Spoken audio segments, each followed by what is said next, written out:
Hello guys, how are you? I'm Hardeep Singh. Welcome back to your own YouTube channel. IELTS updates and recent exams. For more updates related to recent IELTS exam writing test topics, listening, reading, practice test, and speaking, you got guesswork. Please, guys, participate in everyday listening and reading practice test to achieve your desired band score in your actual IELTS exam. Please hit the like and subscribe button. Press the bell icon for the upcoming notifications. Don't forget like, subscribe and share my YouTube channel and my Facebook page, IELTS updates and recent exams. Now turn to part 1. You will hear a conversation between Tessa and Matthew. Tessa is being interviewed for a job at Jameson's. First, you have some time to look at questions 1 to 3.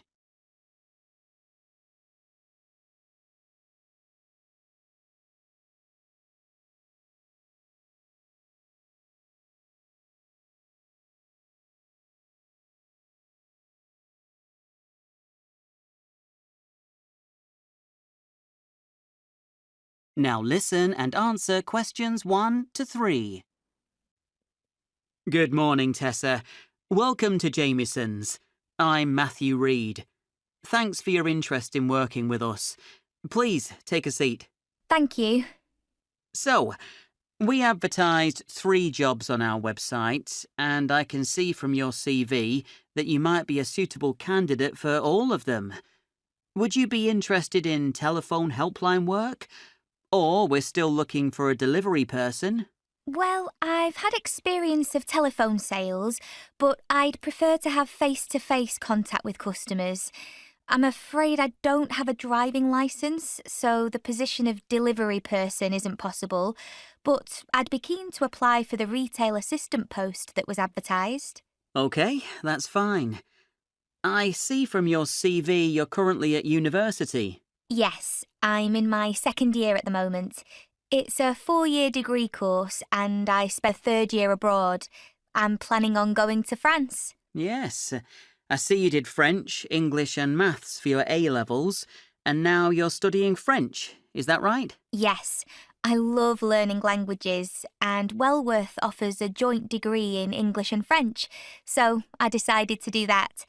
I didn't fancy the idea of maths at university. No, I can understand that. Now, you've had some work experience. That's excellent. A couple of jobs last year? Tell me about them. Yes, I worked as a sales assistant in Stacey's. That's a small boutique in town. Before you hear the rest of the conversation, you have some time to look at questions 4 to 10.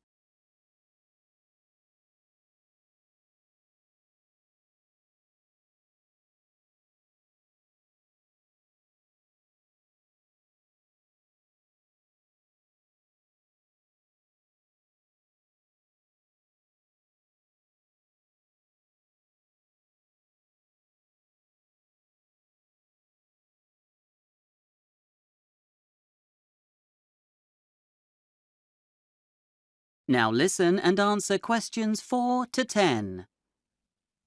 At the weekend, from January to May, Saturdays and Sundays, I was responsible for serving customers and occasionally helping the person who ran the shop with window displays. I really enjoyed that job. I got plenty of practice in dealing with money, customer service skills, that kind of thing. That must have been a busy time for you, what with your studies as well.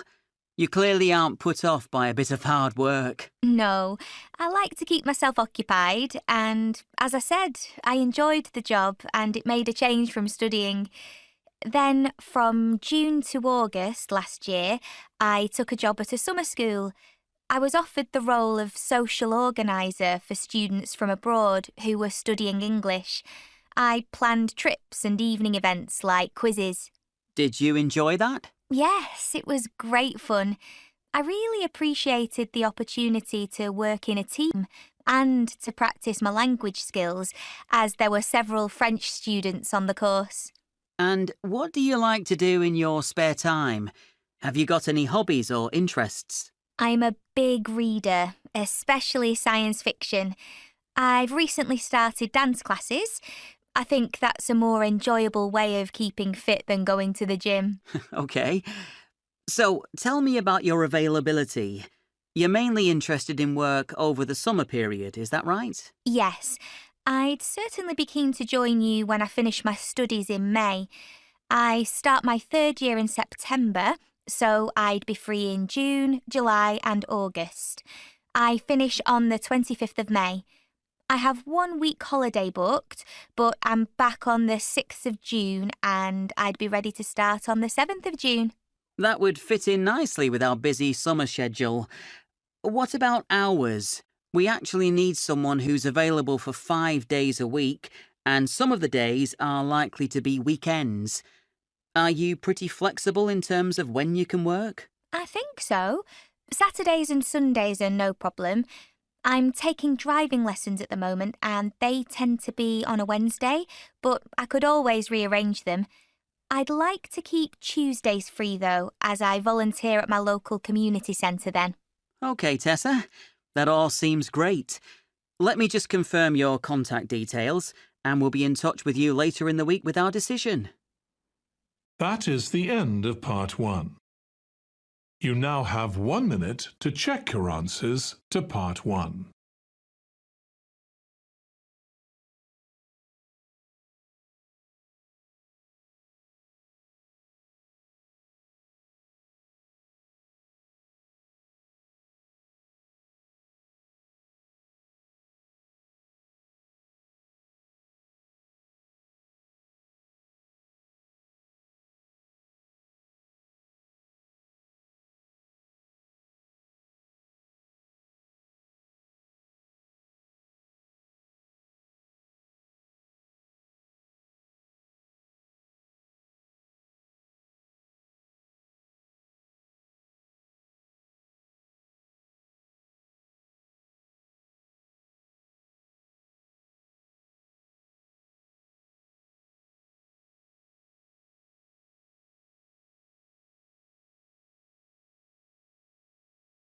Part 2. You will hear a guide giving a tour of Marston Country Farm. First, you have some time to look at questions 11 to 17.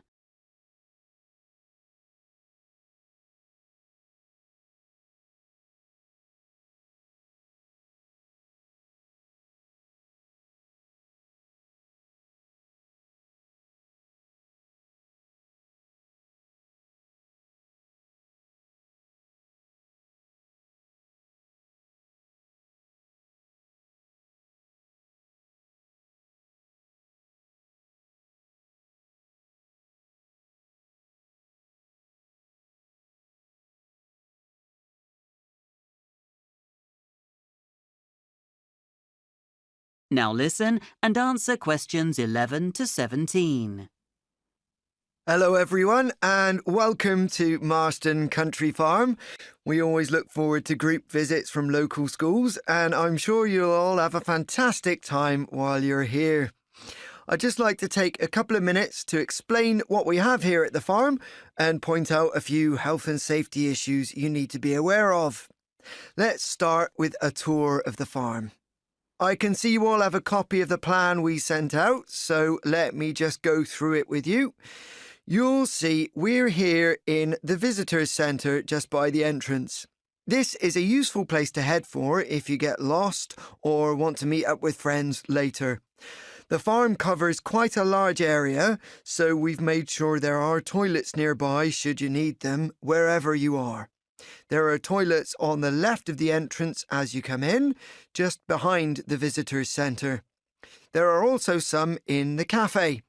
You'll find this if you walk round the duck pond, go over the bridge and turn to your right past the picnic area. You'll see the cafe in front of you. In front of us, we have the duck pond.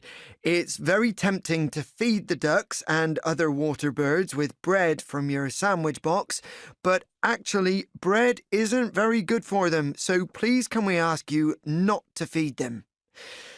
Now, to our left, next to the toilets, you'll see a long building.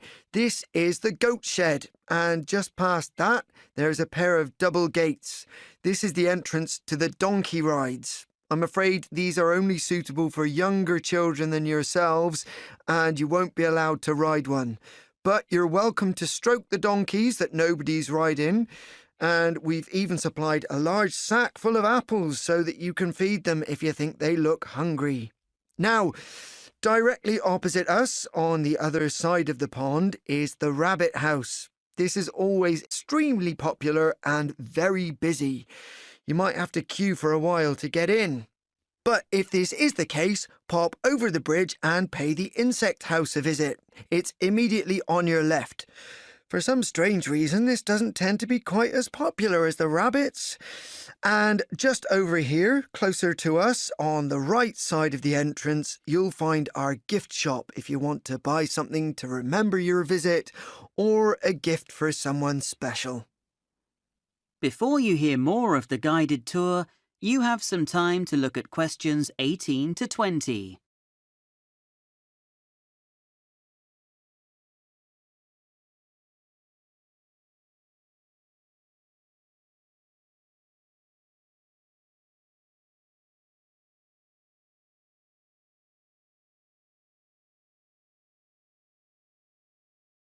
Now listen and answer questions 18 to 20. So that's the farm. Now, before you go, there are a few things I'd like to point out to ensure you remain safe and healthy during and after your visit. Please take care walking around the duck pond. Don't worry, it's not deep. If you did fall in, the water would only come up to your knees.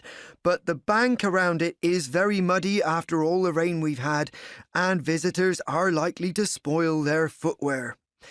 There are hand wash stations dotted around the site. Don't forget to use these to wash your hands after touching or handling any of our animals, and especially before eating.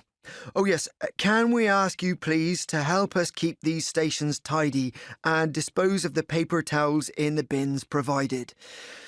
Last but not least, do remember that this is a working farm. At certain times of the day, there will be vehicles entering the farm from the main gate here. Please remain alert and pay attention when you're in this area.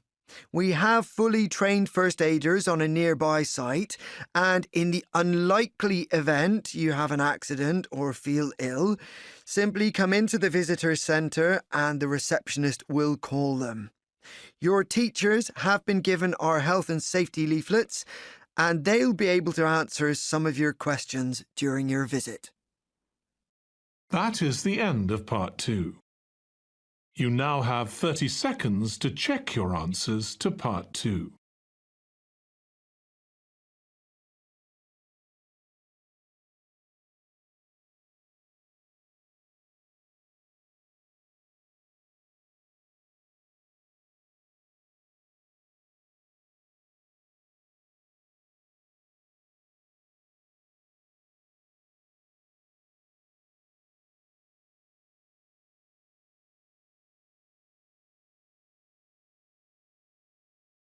Part 3.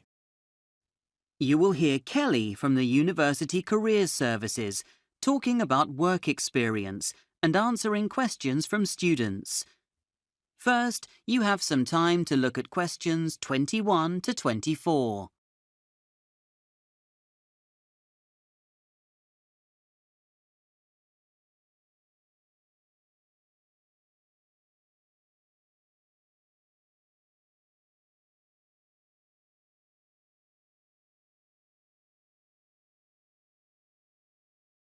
Now listen and answer questions 21 to 24. Good morning, everyone. As promised, I've invited Kelly from the University Careers Service to come along and talk to you about your work experience year. Thanks for coming, Kelly. Thanks for inviting me. Hello, everyone. As you'll all be aware, the third year of your degree course is spent working in industry. This is an extremely valuable part of your education. You'll gain a deeper understanding of the area of work you're interested in, apply some of the things you've learned in the workplace, and perhaps even get a full-time job at the end of your degree. You'll be on what we term a work experience year. not to be confused with an internship. What's the difference between the two? Internships are placements students tend to organise themselves during the summer holidays or after they've graduated. We're happy to offer some advice, but we don't organise them on your behalf. Your work experience programme is a compulsory part of your degree, and as a result, you're supported by the university in finding a suitable placement. I've been told we'll get paid for the work experience. Is true? Short-term placements, like summer internships, may or may not be paid. Again, that's something you'd need to discuss with the employer. But the year-long work experience placements we organise for you will be paid posts. The salary varies, but will reflect the responsibilities you'll have. Can we choose the company we want to work with? We've got a database of companies we've worked with in the past, and in most cases, we'll be able to offer you 2 or 3 options for placements. However, it's a very competitive process, and students all want to work for the more well-known companies, so you may not get your first choice. I understand students will often be asked to attend interviews.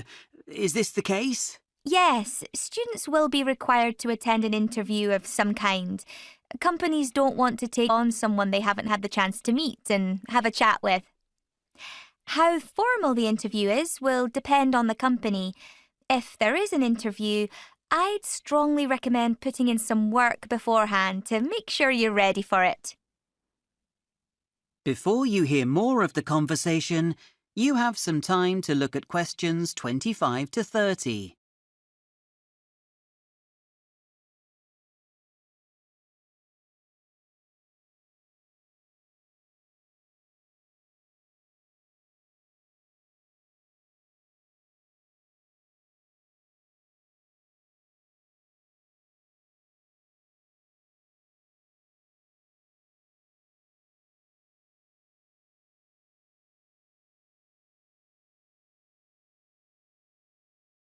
Now listen and answer questions 25 to 30.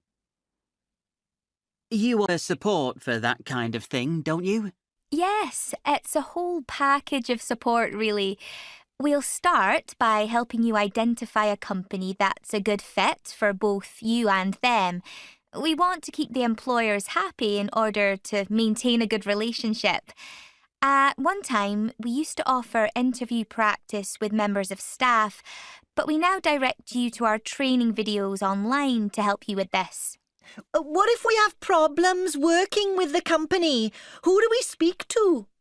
It's rare that we have problems like this. If you're lucky, you'll find yourself doing the perfect job. But bearing in mind how difficult it is to find a place, we always advise students to stick with it. We do have a contact in each company who we can talk with on your behalf if there are any serious issues. But, as I said, that's not often the case. I've heard students will be assessed on their work placement. Is that true? There'll be some kind of assessment, yes. But you'll be told about that by your tutor, and they'll be the one to talk to you about any specific issues. If the assessment involves anything to do with work-based skills, you'll also usually be supported by someone at the company. We can help you with things like keeping a reflective journal.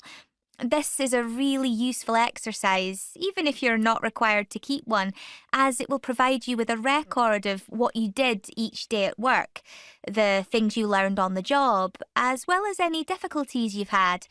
It will help you keep track of issues or topics that you need to read up on and act as one of the resources you can use when you come to write your end-of-year report, if that's something the course tutor needs. Again, you'll have to discuss that with the course tutor. We don't get involved with academic work, as this is something your tutors will help you with. Thanks for that, Kelly. That was really useful. My pleasure. Some students get a little stressed at the thought of joining the workforce, but you'll look back on it as a really useful exercise. You might discover that it is indeed the perfect career choice and love what you do. Alternatively, it might be that it helps you to reconsider the area of work you want to get into. If you make a good impression during the year, you may find yourself being offered a job at the end of your degree. And at the very least, you'll develop skills and experience that will stand you in good stead when you start job hunting. You may also make a few contacts with people in the industry who might be able to help you with your career. That is the end of part 3. You now have 30 seconds to check your answers to part 3.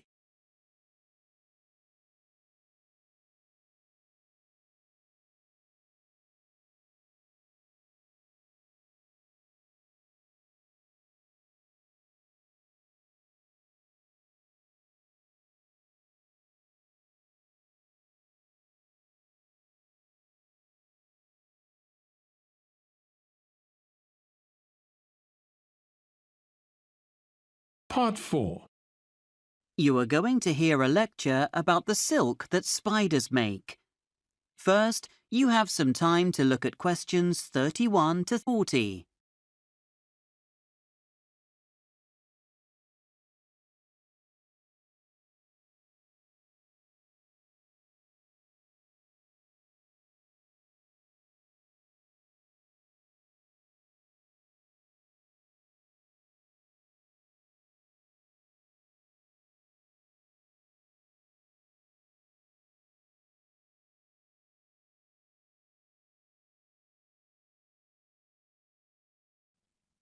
If you dread being taken by surprise by a spider when you're relaxing in front of the TV, you'll no doubt be one of the millions of people who find spiders terrifying. But hopefully, this morning, I can change your perception of these creatures. You might continue to find them scary, but you might also see them in a slightly different light. I'd like to focus specifically on the silk that spiders make.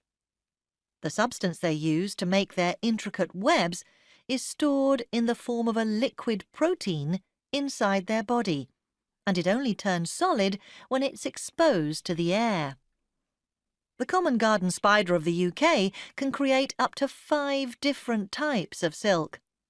Some of these silks are responsible for allowing the web to stretch, while others make the web less brittle. It's often claimed that spider silk is stronger than steel, but this is misleading. A material can be strong in different ways. For example, it can be stiff, which means it resists bending. And silk is much less stiff than steel. But spider silk does have some incredible characteristics. It can stretch by up to 30% without breaking before returning to its original size. It can even withstand sub-zero temperatures without becoming brittle. People have used spider silk in many practical applications for centuries. The ancient Greeks used cobwebs to dress wounds and to help stop the flow of blood. Spider silk was used by indigenous Australians to make fishing lines, and in the Solomon Islands, people used spider webs to catch fish. In the 1900s, it was used in optical devices, such as in the cross wires in a rifle sight. If spider silk could be produced on an industrial scale, it could have a wide range of applications. In a recent experiment, scientists used it to help grow human skin in order to treat burn victims. Some companies have even shown an interest in using spider silk to make airbags in cars. They believe it could absorb more of the impact, and so limit the impact of the airbag on the body itself. Spider silk has even been considered as an ideal material to use in biodegradable bottles. However, there's one significant problem. It isn't possible to obtain the amount of silk needed for applications like these from spiders. It would take ages to collect the material from their natural habitat, and farming spiders isn't possible, as they are aggressive, territorial creatures who will attack and eat each other. Furthermore, because the silk goes hard when it's exposed to air, it's difficult to work with.